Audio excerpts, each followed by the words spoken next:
What are cataracts and how do they form?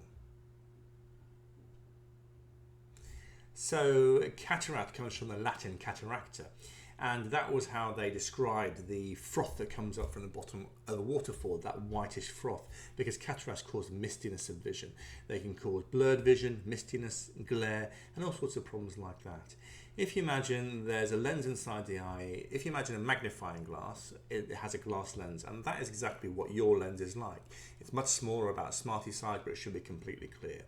As we get less young, the lens becomes less clear and it can become cloudy.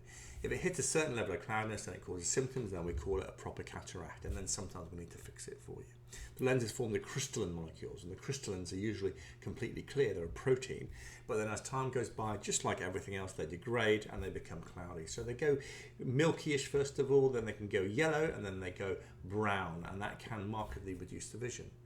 Aging is the major risk factor for it. There aren't any multivitamins or anything like that can stop it. Sometimes there are conditions that accelerate it.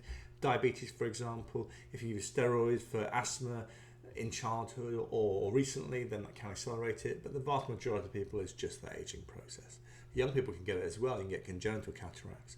Or if your parents had cataracts early, then you're more likely to get cataracts early. But most of you will be in the sort of 60s, 70s when you start developing cataract, and that's when we jump in and fix it for you.